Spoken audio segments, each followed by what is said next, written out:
Hello, good evening.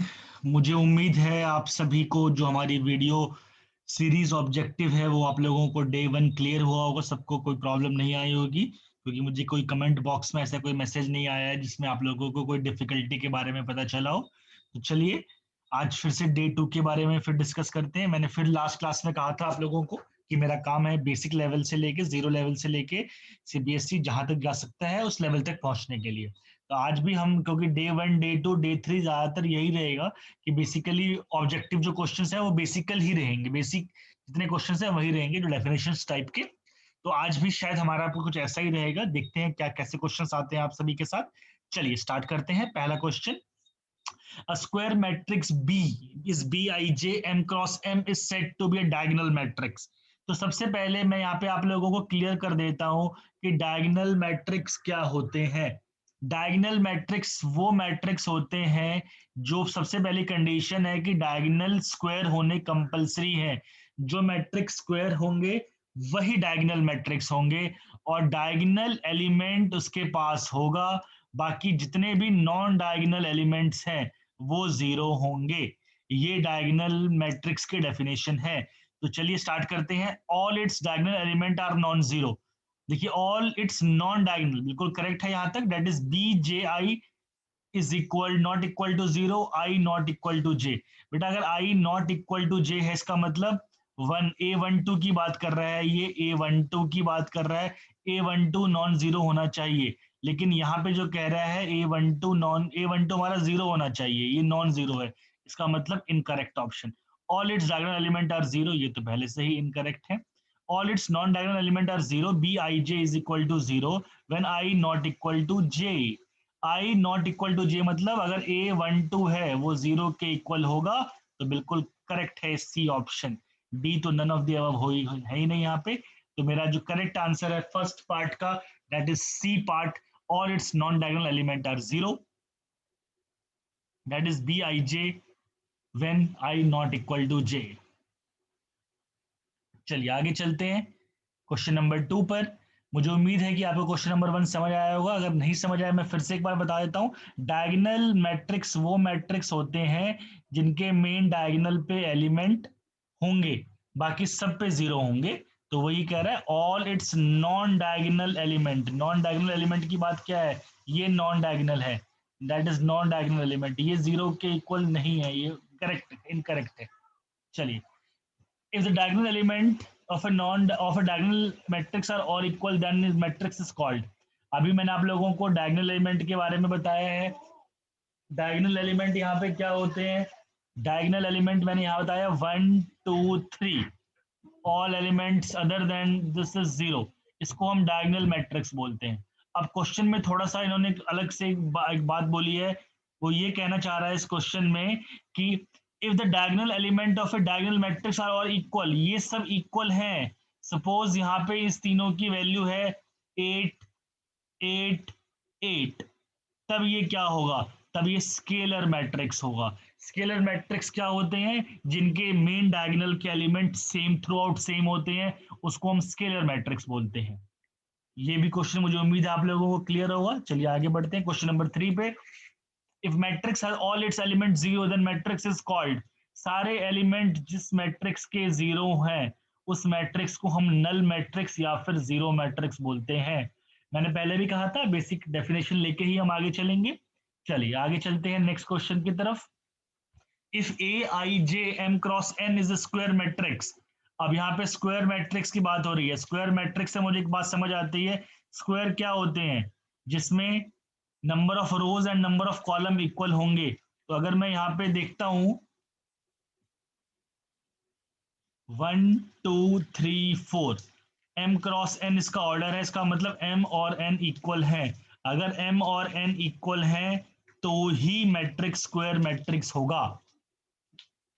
तो ये हमारी डेफिनेशन थी स्क्वायर मैट्रिक्स की। आगे चलते हैं। ये हमारा जो टॉपिक है ये आता है इक्वालिटी ऑफ मैट्रिक्स का। इक्वालिटी ऑफ मैट्रिक्स क्या होता है, जब दो मैट्रिक्स के सारे एलिमेंट इक्वल होते हैं तो उसको हम इक्वल मैट्रिक्स बोलते हैं। तो यहाँ पे अगर मैं फर्स्ट एलिमेंट की बात करता हूं x+3, यहाँ पे first element is zero, so we equate these two elements x+3 is equal to zero. x is equal to -3। तो मेरे पास जो ऑप्शन है बी तो इनकरेक्ट हो गया, ए सी और डी में से ऑप्शन आएगा। आगे चलते हैं, z plus 4 is equal to 6, z plus 4 is equal to 6. So we get z is equal to 2. अगर यहां से देखते हैं z की वैल्यू 2 कहां कहां आ रही है, z2 यहां भी आ रहा है। अभी चलिए थोड़ी देर में देखते हैं, यहां से चेक करते हैं आगे। 2c plus 2 is equal to 0. So c is equal to -1. तो यहां से मेरे पास c की वैल्यू -1 आ गई है। मैं यहाँ बॉक्स बना लेता हूं कि बाद में कंफ्यूजन ना हो। z2 आ रहा है, x -3 आ रहा है यहां से। चलिए आगे चलते हैं, a -1 is equal to -3। So a -1 is equal to -3, a is equal to -2, a is equal to -2 आ रहा है यहां से। तो इसका मतलब एक चीज तो समझ आ गई है कि a -2 ना सी ऑप्शन है ना ही डी ऑप्शन है। तो ये सारे इनकरेक्ट हैं। x is equal to -3, y is equal to -5 देखते हैं। अच्छा ये z इज इक्वल टू 2 है, a इज इक्वल टू -2 आ गया, c इज इक्वल टू -1। इसका मतलब ऑप्शन ए करेक्ट है।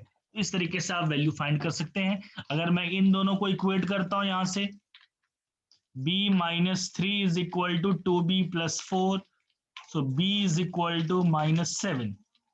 बेटा एक बात एमसीक्यू क्वेश्चंस में आप लोग और ध्यान रखेंगे कि हमारा काम होता है ऑड वन आउट करने का।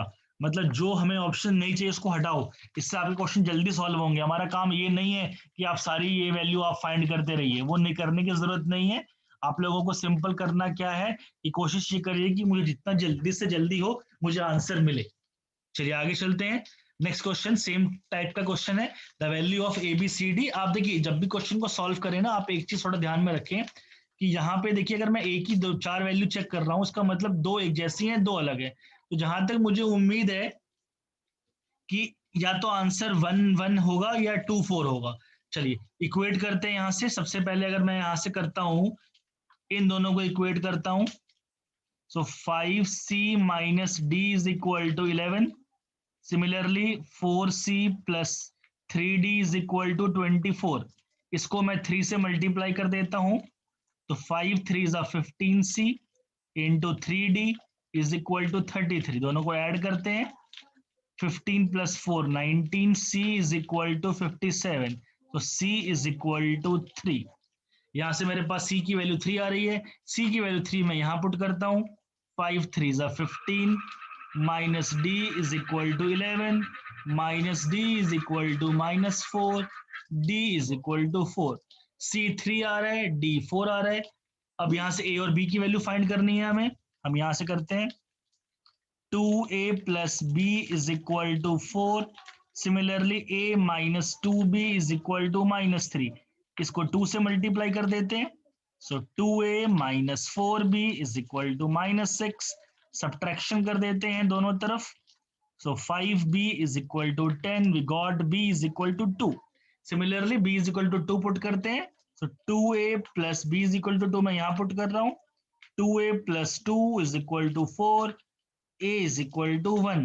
So a1, b2, c3, d4। सो हमारा आंसर ए करेक्ट है इस क्वेश्चन का। तो ये जो हमारा टॉपिक है हम धीरे धीरे आगे बढ़ रहे हैं। हमने पहले डेफिनेशंस पढ़े, हमने एलिमेंट निकालना सीखा, अब हम इक्वालिटी ऑफ मैट्रिसेस पे आ गए हैं। तो ये चीजें आप लोगों को धीरे धीरे करके पूरा चैप्टर भी रिवाइज कर देगी, और जितने भी क्वेश्चन बन सकते हैं, जितने भी क्वेश्चन बन सकते हैं वो सारे हम इसमें कवर भी करेंगे। चलिए आगे चलते हैं नेक्स्ट क्वेश्चन की तरफ। If x minus y minus z is equal to 5। अच्छा यहां से देखो अगर मैं इन दोनों को इक्वेट करता हूं बेटा, तो z इज इक्वल टू मेरे पास 3 आ रहा है, so minus y plus z is equal to 5। So minus y plus 3 is equal to 5। We got minus y is equal to 2, y is equal to -2। अब एक चीज तो समझ आ रही है कि y -2 सिर्फ बी ऑप्शन है और कोई ऑप्शन है ही नहीं। इसका मतलब बी ऑप्शन ही करेक्ट होना चाहिए। लेकिन हम फिर भी एक बार सॉल्व कर लेते हैं। x माइनस वाई की जगह 2 आ जाएगा, z की जगह -3 आ जाएगा, is equal to 0। So we got x is equal to 1। देखिए बिल्कुल वही करेक्ट ऑप्शन आ रहा है, x is equal to 1, y is equal to -2 and z is equal to 3। तो आप लोगों को मैंने बताया कि कोशिश यही करनी है आप लोगों ने कि जितने जल्दी से जल्दी हमारे पास आंसर करेक्ट है। चलिए आगे चलते हैं। नेक्स्ट क्वेश्चन है, सेम यही टॉपिक है। यहां से अगर हम देखते हैं इन दोनों को अगर मैं ऐड कर देता हूं तो यहां से क्या आ जाएगा, 1 + a = 5। So we got a = 4। Similarly ये वाले एलिमेंट देखते हैं यहाँ पे हमारे पास, -b + 2 = 0, b = 2। सो हमें a स्क्वायर फाइंड करना है, a square is 16, similarly b square is 4। If we add these two, a square plus b square, so 16 + 4 is 20. So we got the answer 20. So option A is correct. तो आप लोग कोशिश ऐसी करेंगे कि जितना जल्दी से जल्दी हो सके हमारे एमसीक्यू कवर हो सके। चलिए आगे चलते हैं। हमें मैट्रिक्स ए गिवन है, a = कुछ, b = कुछ, 3a - 5b की वैल्यू फाइंड करनी है। ये टॉपिक हमारा आ जाता है matrix multiplication bye scalar. Suppose एक मैट्रिक्स हमारे पास a = 1 2 3 4 5 6, मुझे 2a की वैल्यू फाइंड करनी है। तो बेटा इसका मतलब ये होता है कि आप सभी एलिमेंट को 2 से मल्टीप्लाई करेंगे, 2 4 6 8 10 12। This is called matrix multiplication bye scalar. तो सिमिलरली अगर मैं यहाँ से वैल्यू फाइंड करता हूँ, यहाँ से अगर 3a की वैल्यू फाइंड करते हैं, तो 3a ईच एलिमेंट को 3 से मल्टीप्लाई करो, 2 3 5 1 2 4 7 6 2, ये हमारा 3a आ गया माइनस। ऐसे मैं 5b भी फाइंड कर लेता हूँ, सबको 5 से मल्टीप्लाई करते हैं, 2 3 5 1 2 4 7 6 2। अगर मैं देखूं दोनों देखने में एक जैसे ही लग रहे हैं, इसका मतलब दोनों का सब्ट्रैक्शन इज नल मैट्रिक्स, सारे एलिमेंट 0 आएंगे। तो अगर मैं यहाँ से ऑप्शन चूज करता हूँ, so this is option A, this is option B, I think option B is correct. तो यहाँ से मुझे एक चीज समझ आ गई, हमने 2-3 चीजें आज एक और सीखी है कि हमने मैट्रिक्स मल्टीप्लिकेशन बाय स्केलर सीख लिया, हमने इक्वालिटी ऑफ मैट्रिक्स सीखा है, हमने एडिशन ऑफ मैट्रिसेस सीखा है, एंड हमने सब्ट्रैक्शन ऑफ मैट्रिसेस सीखा है। तो ये मेरा ये आंसर यहाँ से आ रहा है। चलिए, तो आज की जो वीडियो लेक्चर थी हमारी ऑब्जेक्टिव टेस्ट सीरीज की, इसमें हमारे इतने ही क्वेश्चंस थे जो हमें कंप्लीट करने थे।